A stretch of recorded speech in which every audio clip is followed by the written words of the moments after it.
first question. Meredith, please unmute. Clint, what was Waka doing tonight that made him so tough on you guys? He was, I mean, I can only really speak to what he was doing directly to me. You know, it was just like throwing a lot of pitches that are going in different directions. And I'm assuming that's what he did to other guys. And when guys do that, it makes it really hard to focus in on a location that you want to swing at, especially when the ball's going, you know, opposite directions half the time. So he was on, and obviously he pitched pretty well, but you know, we're going to turn the page and look forward to tomorrow. What keeps you confident that you can turn the page based on what's been going on lately?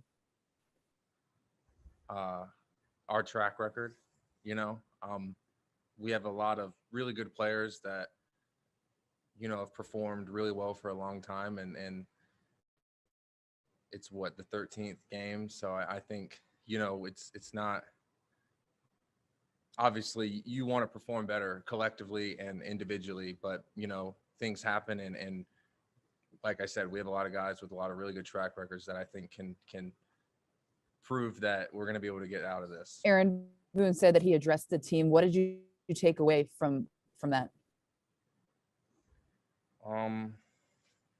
You know, obviously him addressing us means that, you know, we need to play better. And I think everyone took the thought of, you know, we have to come tomorrow to the ballpark ready to go, because the team that we're playing is going to come ready to go as well. So, you know, I'm not going to get into everything that he said, but, you know, we need to come ready to go tomorrow. That was the message that I took from it. Brian Hoke, please unmute. Clint, the fans were obviously angry. You were at the plate, I believe, when the ball started raining out of the stands onto the field. What was your reaction when that was going on? That was the first time that I think I've experienced that. I mean, you never want it to come to that, obviously. And hopefully, you know, moving forward, we play well enough to where that does not happen again. Ken Davidoff, you have the next question. Go ahead. Clint, when you talk about being ready to go tomorrow, do you think that was at all an issue tonight, or has been an issue at all this season? It's hard to, I mean, obviously everyone wants to be able to figure out why they're struggling or why we're struggling. And that's what makes it hard, you know, and I don't think personally that anyone shows up here not ready to go, but you know, we're playing, we as a team and we as players have set the bar and the expectations so high that when we don't meet those expectations, obviously people get upset, we get upset, and we have to find a way to meet the expectations for ourselves and go out there and figure it out. And if it was that easy, then obviously, you know, I don't think I'd be sitting here answering a question like that. So I think that everyone in that locker room is going to be 100% ready to go tomorrow. I'm sorry if I could just follow. What do you think is going on with you at the plate, Clint? I've been asking myself that question the last couple of days, and I think that it's a timing issue.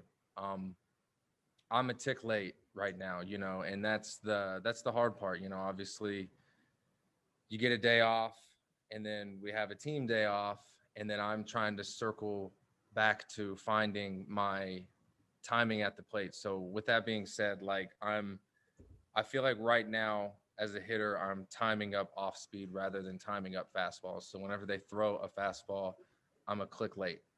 And that's been addressed. I talked to Jay a lot about it today, and it's never been an issue with me not being able to swing the bat. So I think with me not being able to pull the trigger on pitches that I normally would, it's all a timing issue. There's no mechanics. It's just I got to come ready to go in that plate. Lindsay Adler, you have the next question. Go ahead. you guys are all, you know, very self-motivated guys. When the manager speaks to you guys as a group, like he did tonight, what does that do to change things when you guys already know that you guys are not playing to your own expectations? And so what is different about hearing it from Boone on a night like tonight?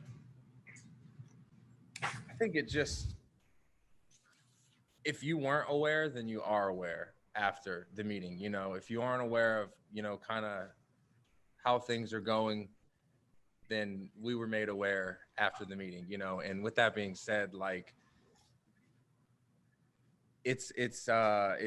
Boone's our guy, you know. So he's the one that when things are going good, he's gonna be there for us, and when things are going bad, he's gonna try to get us back to where he knows as a coach where we should be. And I think hearing it from him is a little bit different from hearing it from players sometimes, because Booney is one of the most he's one of the most positive guys behind the scenes for us, you know. So when he finally does, I feel like he's a person that he's so chill that when he does address us the way that he does, everyone should listen, because he's not the kind of guy that really gets that upset. So I think your ears perk up a little bit more whenever a guy that's so chill expects so much out of you and we aren't giving it the way that we can. And so I think, like I said, everyone's going to come ready to go tomorrow, and maybe we needed Booney to address us that way for it to happen. That makes sense. So it's just not really, he's not flying off the handle all the time, but maybe sometimes you guys, you know, you understand you're in a slump or something like that, and you're focused on trying to correct it. Are you saying that you may not, I guess, sort of recognizing the big picture, sort of the larger issues, and that's sort of what he brings to you guys on a night like tonight? I think so. Yeah. I mean, I guess what I meant by that was Booney's so chill that when he gets angry, you in that moment should know as a person, because he is so chill that when he does get upset, like, hey, we aren't doing it the right way right now. And that's what makes him so good, is because when we show up to work, he makes it a fun but a working environment too. So we're here to win ball games, and when he recognizes, and anyone recognizes, that we aren't playing good, it should be addressed, and it was needed. Laura Albanese, you have a next question. Obviously, you guys top to bottom have this belief, you know, that the hits will come. This lineup is too good for the hits not to come. But is there ever that level of concern that eventually won't come? Is there ever that level of doubt where, you know, it kind of seeps into the way that you approach the pitcher every day?